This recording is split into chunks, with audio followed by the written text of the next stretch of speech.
Let's turn to industry and the critical question of what it needs from our education and training systems. Not that those are two siloed places where education and training occurs. Now, the Committee for the Economic Development of Australia has set down some key markers with a major report on this issue, and it contains insights into where workforce trends are heading. This is not good news, and what that means for national productivity. And we already know the outlook there is pretty grim and the need for action is pressing. So significant is the contribution of CEDA, that they do have a seat at the table next week. Their chief economist is giving a presentation at the Treasurers' Roundtable. We're pleased to have the CEO of CEDA here with us, Melinda Cilento. Please make a welcome.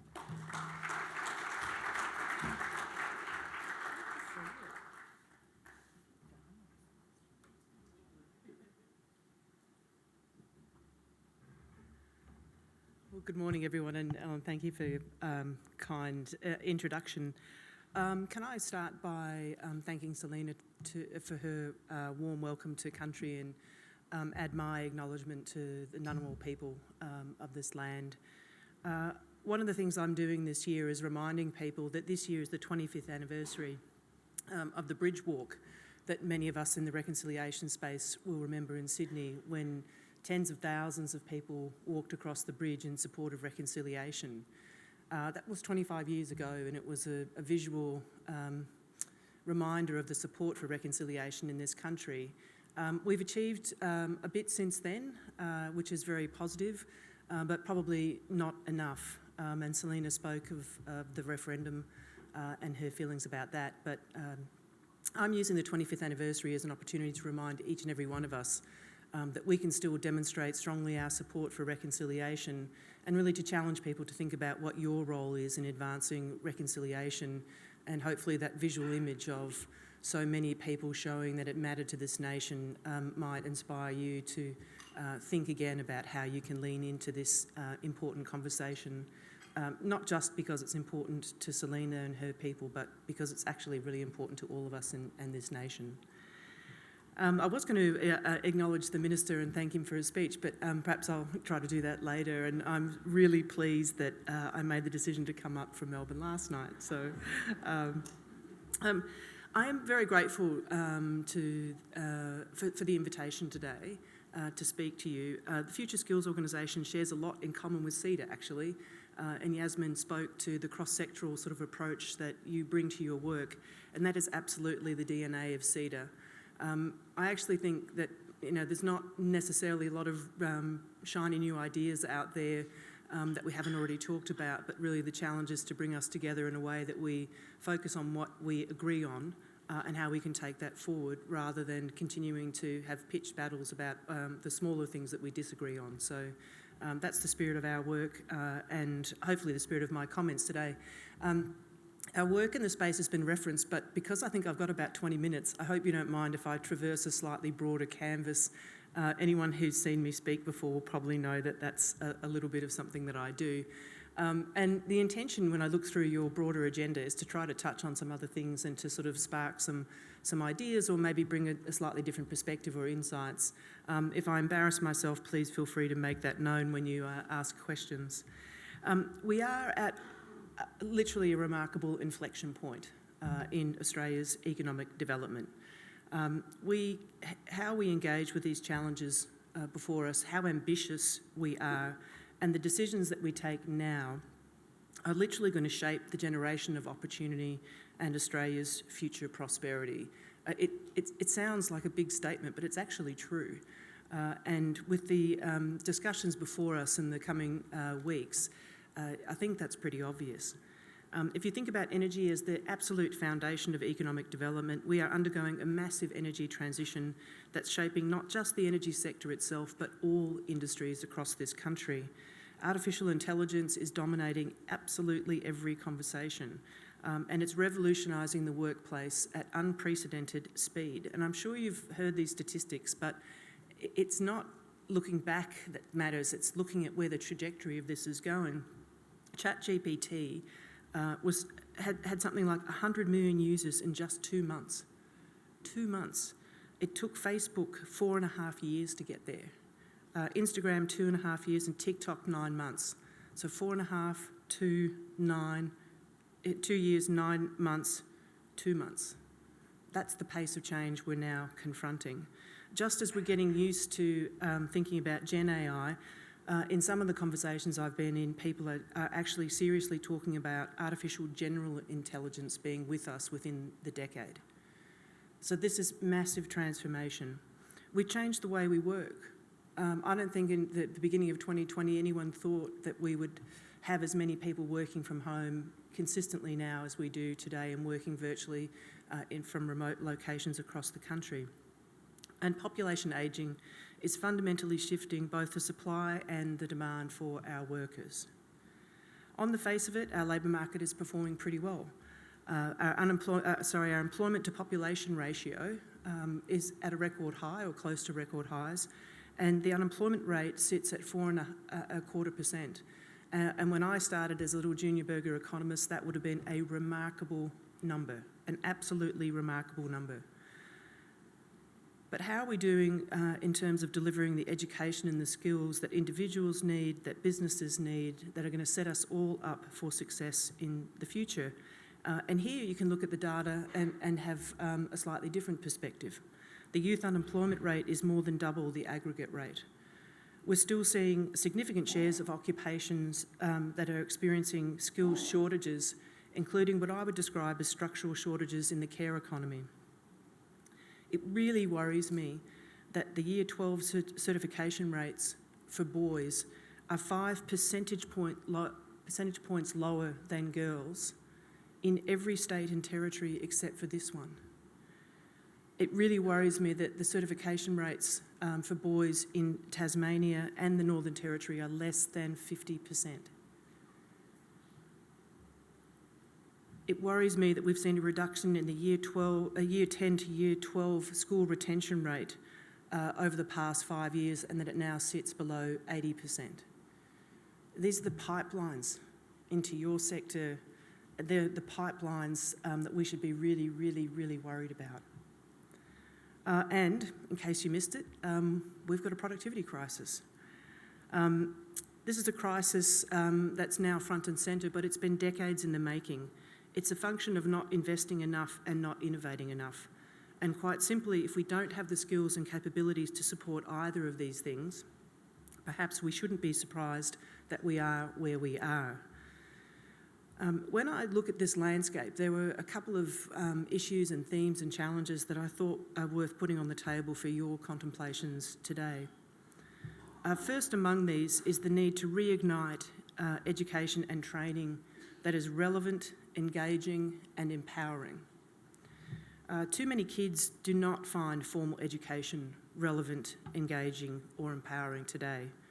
They can see how quickly the world is changing around them, and for far too many, what and how they are being taught at school and in other forms of educational institutions is not adapting to that, and the things that they are doing in the rest of their lives, the way they're living the rest of their lives and the way they're engaging the world is not being reflected in how they're being taught and how they're learning. They're not being empowered to drive their education. We need to develop new approaches and to do so quickly. I was really interested to learn just recently that in the US, 2 of the largest teachers' unions, together with Microsoft, OpenAI and Anthropic, have announced the launch of the National Academy for AI to provide access to free AI training and curriculum for all 1.8 million members of the American Federation of Teachers. Starting with K-12 educators to transform how AI is taught and integrated into classrooms across the US. And the word on the street is that Microsoft has been pretty surprised by how the teachers are leaning into this and the amazing things that they're doing. I'm a big fan of a podcast called Capital Isn't. The latest episode of that podcast interviewed Sal Khan of the Khan Academy. I would really encourage you to have a listen to it. He's talking about the use of AI. I didn't realise this, but they've actually built a bricks and mortar school as well, where they're bringing together AI and teachers, and it's a really interesting and exciting sort of example of what can be done to actually really empower teachers. We need to be following this lead. And ideally with a national approach, a national strategy and investment. At the moment, it doesn't feel like we even have anything close to a clear message on the role of AI in education. How can we use emerging technologies to engage kids in the future of work? I know coming out of the Jobs and Skills Summit, the idea of virtual work experience was launched by the Tech Council, and I know you'll be hearing from them later today. That's the sort of stuff that we have to be doing. I've been on stages before and I've been critical of the sorts of career advice that kids are getting at school. That's not to be critical of the people delivering that advice. I don't know how you do it, particularly when you're under the pump. But all of us, and I think business as well, needs to think about how they start engaging and letting kids know what the jobs of today and the jobs of the future will look like. I think we actually need to make education decisions easier, more relevant, affordable, and less intimidating. I'm not sure that we understand well the pressure that we're putting on kids and others entering the education system, and how they feel about these big investments that they're being asked to make about their future. I think they feel that they have little or no certainty about the applicability or the value that they'll attach to the skills or the courses that they're being presented with at a time of massive cost of living pressures. Whether we like it or not, or whether we think we do or not, we continue to send the message that at least through high school, that for anyone who can make the grade, higher education is valued over vocational education. And I've seen that through my own 3 kids every single year, including this one. Despite the fact that what vocational education offers in terms of the profile approach and the size of the investment that's being asked is far more suited to this volatile, uncertain, complex and ambiguous world. How can we turbocharge micro-credentialing and the modularisation of learning? I think that's got to be a really big part of what we're doing. How can you use modules of education to achieve a quicker return on investment, both for employers and for those undertaking the training, to better demonstrate and to measure progress? You know, and if you think about this for kids, you sort of can gamify education, can't you? It's next level, next level, next level, next level. Why wouldn't we be doing more of that? Why can't we use blocks of education to create a better transition from high school into vet, into higher education, into work and out of work, where people are continually building up their skills and that's being recognised? I'm wondering whether we're actually developing courses and curriculum fast enough. And this is going to be a really poor example, but it's the one that was most obvious to me. My daughter did 2 degrees at the ANU, and her job now is as a podcaster. Now, I didn't see that coming. And just for the record, lest you think, I mean, the reason I want to bring this up, and she's going to hate me for saying this, but in all honesty, she actually makes more money than I do now. I'm not joking, podcasting. So I thought, I wonder if they actually teach podcasting anywhere. So I went and Googled it. Swinburne does. That was it. That's all I could find on the first page. Now, maybe you don't have to learn how to podcast, but maybe you should. Maybe it's a faster track than my daughter experienced from woe to go, and getting a decent income out of it. So I found one course. I don't know how long it took for them to develop that, but maybe a bad example, but an example nonetheless. So let me turn to the piece of research that Yasmin spoke to, and Ellen spoke to in their introductions. We did some research on what's happening in the workplace with training. Oh, now I'm jumped ahead. I'll come back to that. Well, we did this research around the role of business and employers in training. And it got me thinking about what is the right role and what is the right responsibility. When I think about the big shifts in front of us in terms of jobs and skills, I actually found myself questioning if we have the business and education collaboration we need and if business is playing the role that it needs to. Aside from the big megatrends, it often feels to me like engagement with business on workforce and planning is based on, I sit on a company board, it's based on what I would call the annual operating plan. What's the needs of the business in the next 12 months? And how do we plan for that? And then how do we sit there and figure out what's the training, what's the compliance training, and what are the specific skills we need for the next 12 to 18 months? And it had me thinking, what if we had educators in the room when we did our strategy day? When we talked about the next 5 years or the next 10 years? And what if we had educators in the room who actually engaged with our strategic plan and helped us to actually understand what skills we needed, rather than just waiting for us to tell them what skills we needed. Because actually, sometimes I don't think business is that great at looking ahead and going, we need this or we need that. Unless you've got, a big project or a massive transformational shift in your organisation, I think there's a challenge for business. How often do you think you really get it right in understanding what skills you need to lift everyone's capabilities to improve productivity and innovation? So I guess that's a question about, can we do better in that two-way collaboration? And to be honest, you in the room will probably have much better ideas about that than I do.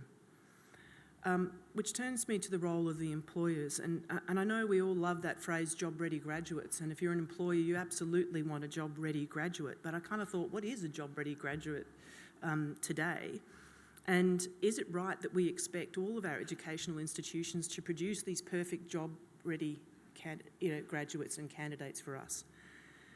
The research that we undertook earlier this year looked at what employers are doing in terms of training their own workforces.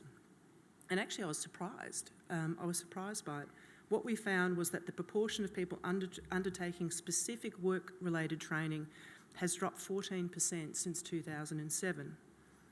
That the average number of hours spent in training for those who did participate fell by 17% between 2007 and 2022, and that we've seen a roughly 15% reduction in the rate of access to training and development for older workers between 2014 and 2023. That's a period of time when older workforce participation has increased. And it reminded me of work that I did way back in the early 2000s, when employers were then getting rid of workers who were over 55 and not training them because they had assumptions about how long they would stay at work and whether there was a return on investment for that. And it doesn't seem that we've learned that lesson at all. Those are the statistics that we found, notwithstanding the fact that we also found that training participants received a 20% pay increase in the year after training, and that they were less likely to move jobs. And that was the same finding that I found when we looked at older workers more than 20 years ago. And the assumption was that they weren't going to stay, when actually they stayed longer, and they stayed longer than many of the younger workers. So it feels like we're still making these same sort of training decisions, not based on the return that we see in our own workplaces and the return for the individuals. I think there's a broader question here that I think we really need to lean into and keep asking ourselves: what is the role of individuals? What is the role of the education and training sector? And what is the role of business in managing these big workforce shifts that we are going to see over the next 5 and 10 years? Where does responsibility for that lie? And obviously it should be shared, but we really need to talk about that and be clear about what our expectations are of one another. If you look at some of the interesting examples happening overseas, you're starting to see models where people who are in work are being supported to train for different jobs, not necessarily in that business or even in that sector. But we all know better to get a job when you already have a job. So how can we think about that? How can we deliver the right to support to individuals to incentivise them to make the right investments in retraining? And what is the right intersection of work and training? And how does the training system adapt to be agile and to support that resilience of our workplaces and our workers? And even more specifically, if AI is going to do away with entry-level jobs, how are we thinking about reshaping education to build that bridge from education into work if all of a sudden that bridge has to be longer? Another angle on this question for me actually was then, how do we think about the foundational skills for the future, and who is responsible for building them?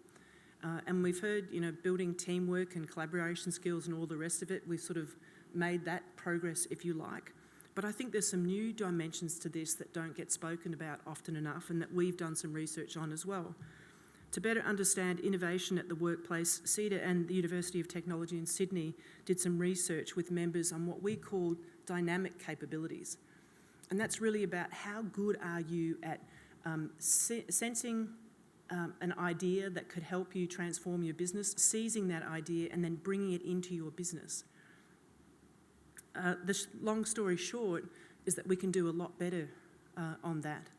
It's a mixed bag across business. And actually, it was really interesting to see the attention that came to it when we put that framework on the table. So how are businesses thinking about that, and who has a responsibility to build those dynamic capabilities? Should it be business by business? Should it be sector by sector? Or should it be a skill set that we're teaching across every single subject? Similarly, when we did some work with members around how they were going in the ethical adoption and use of AI, so applying the ethical principles which many of them had adopted, and we said, how are you going with that? And again, it was a mixed bag, but one of the things that they identified as being a real barrier was they didn't actually have the capabilities in the workforce to have those really big, meaty conversations on ethics, on, choices. How do you make these big choices and these big compromises? Who do you bring into the conversation, and how do you have those really big conversations across a multidisciplinary workforce? And they actually just didn't have those capabilities. Should they be building those?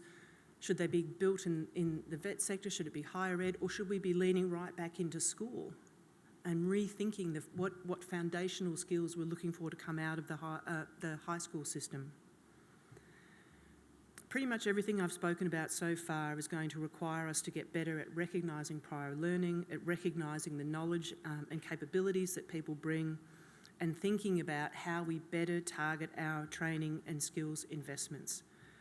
And we're going to have to get much better at assessing outcomes over processes.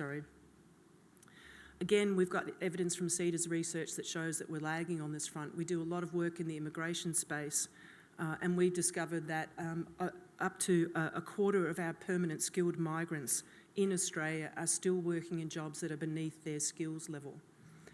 I was having a conversation just yesterday with someone who was explaining to me that Australians still don't value overseas experience.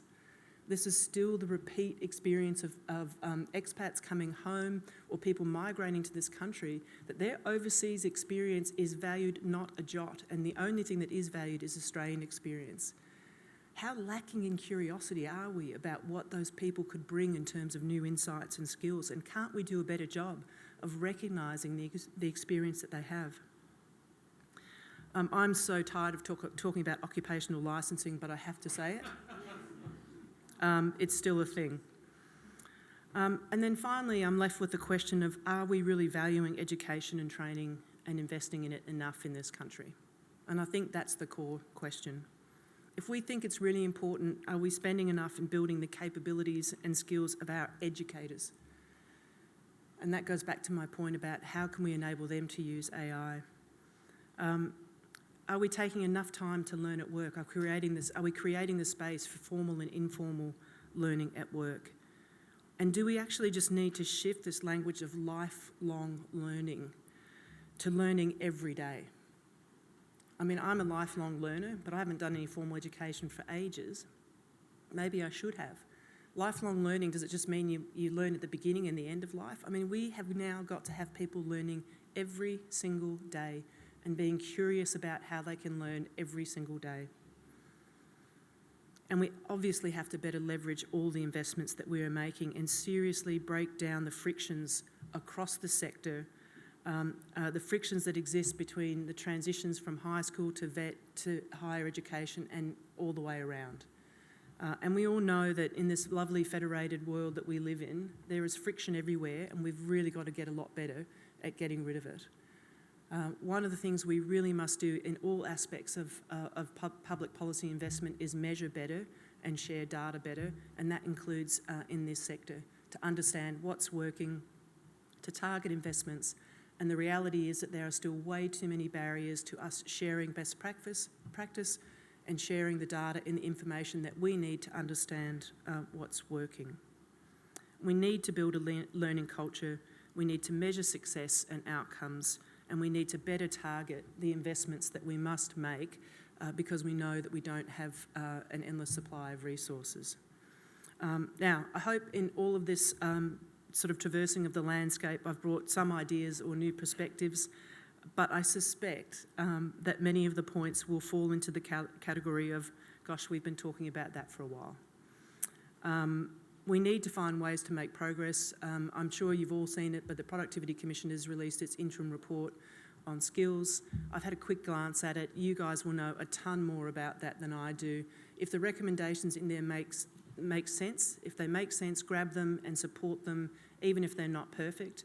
If they don't, you've got to call loudly from the hilltops and make sure that they don't gain momentum. And we must not stop talking about the things that we know have to change just because, like me, we might be a little bit tired of talking about them. I hope you have a great day, and thank you so much for inviting me today.